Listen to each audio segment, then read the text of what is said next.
Hello guys, मी योगिता तुम्हा सर्वांचं Yogita study सेंटरमध्ये स्वागत करीत आहे. आपण पाहणार आहोत 5.2. पण त्याच्या अगोदर आपण पाहिलेला आहे 2 फॉर्म्युला बघून झाले आपले. सेक्शन फॉर्म्युला बघून झाला आपला, मिड पॉईंट फॉर्म्युला बघून झाला आपला. आता आपल्याला बघायचं आहे सेंट्रॉइड फॉर्म्युला. या तिन्हींवरती आधारित आपल्याला 5.2 मधले क्वेश्चन आन्सर सोडून घ्यायचे आहेत. आता परीक्षेमध्ये काही असं लिहून येणार काय, हा 5.2 मधला आहे म्हणजे 3पैकी कोणता तरी फॉर्म्युला लागणार आहे. तर मी तुम्हाला प्रत्येक वेळेला काय वाचल्यानंतर, काय दिसल्यानंतर कोणता फॉर्म्युला वापरायचा आहे ते सांगते आहे. तर इथे आपल्याला वापरायचा आहे सेंट्रॉइड फॉर्म्युला. सेंट्रॉइड फॉर्म्युला म्हणजे काय किंवा सेंट्रॉइड फॉर्म्युला कुठे अप्लाय होतो ते आधी बघूया. आपल्याला ट्रायंगल असतो प्रत्येक वेळेला. सगळे ट्रायंगल काय आपले इक्विलॅटरल ट्रायंगल नसतात, स्केलन असतात, ट्रायंगल्स असतात, त्याच्यानंतर आयसोसेल्स ट्रायंगल्स असतात. मग अशा वेळेला वर्टायसेस कुठेतरी असतात किंवा आपण म्हणूया की जे वर्टायसेस आहेत ते कुठल्याही साईडला झुकलेले असतात. म्हणजे प्रत्येकच वेळेला बी आणि सीच्या मध्येच ए हा वर्टायसेस येईल असं काही नसतं. इक्विलॅटरल ट्रायंगल किंवा आयसोसेल्स ट्रायंगल्स असतात अशातला भाग नाही, स्केलन पण असतात. मग अशा वेळेला काय झालेलं असतं, आपल्याला एक शब्द दिलेला असतो तिकडे की एखादा पॉईंट हा एखाद्या लाईनचा मिड पॉईंट असतो असं जर दिलेलं असेल आणि त्याला जर का समोरच्या वर्टायसेसनी तिथे लाईन खेचलेली असेल तर ती सेक्शनमध्ये बदलली जाते. तिचे 2 भाग तयार करतात. तिच्यावरती आपल्याला मिड पॉईंट मिळतो. कुठला? ट्रायंगलचा मिड पॉईंट मिळतो आणि त्याच्या आधारे आपण आतमधला सर्कल किंवा बाहेरचा सर्कल काढू शकतो.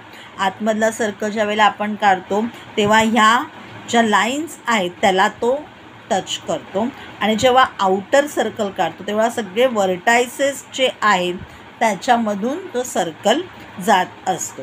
तर इथे महत्त्वाचं काय आपल्याला, सेक्शन फॉर्म्युलाप्रमाणे सेंट्रॉइड फॉर्म्युलामध्ये सेक्शन तयार झालेले असतात, 2 भाग तयार झालेले असतात आणि त्याचा रेशो असतो 2:1.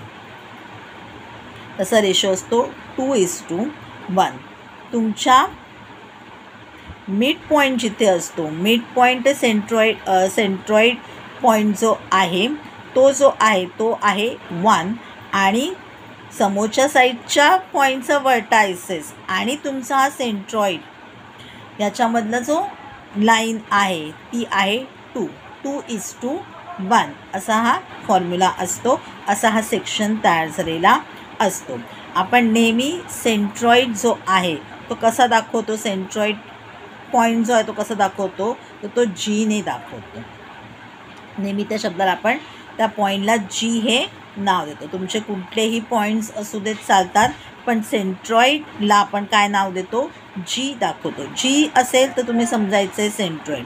कारण परीक्षेमध्ये आपल्याला प्रत्येकच वेळेला सेंट्रॉइड आहे किंवा सेंट्रॉइड फॉर्म्युला वापरा असं लिहिलं जाणार नाही. तर जी पॉईंट आहे म्हणजे तो काय आहे, तर सेंट्रॉइड आहे हे समजायचं आहे आणि तुम्हाला पुढे जे आहे ते करायचं आहे.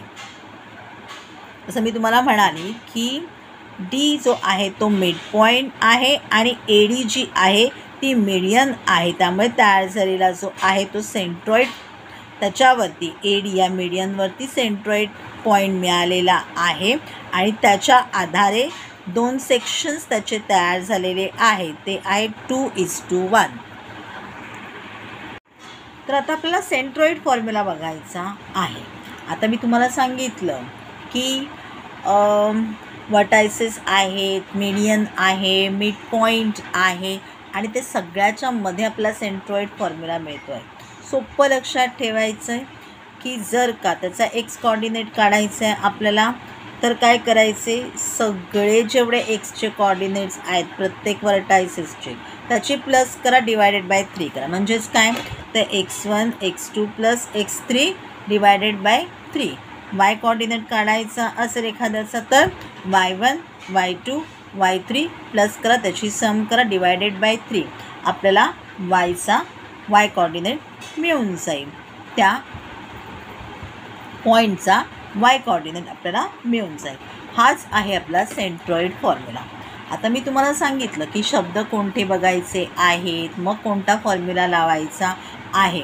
तर इथे आपल्याला हेच फॉर्म्युले इन शॉर्ट किंवा तुम्हाला पटकन इथे दिसून येतील अशा प्रकारे दिलेले आहेत. तुम्ही हा पूर्ण जो ब्रॅकेट आहे असाच्या असा लिहून एखाद्या ठिकाणी ठेवा, म्हणजे जेणेकरून तुम्हाला लक्षात येतील कोणकोणते फॉर्म्युलेज आहेत, कोणता शब्द आल्यानंतर कोणता फॉर्म्युला वापरायचा आहे. त्याच्यासमोर हवं तर आपण जो फॉर्म्युला म्हटलेला आहे, जे शब्द म्हटलेले आहेत ते लिहून ठेवा, म्हणजे तुमच्या लक्षात येईल की हे शब्द दिसले की हा फॉर्म्युला वापरायचा आहे.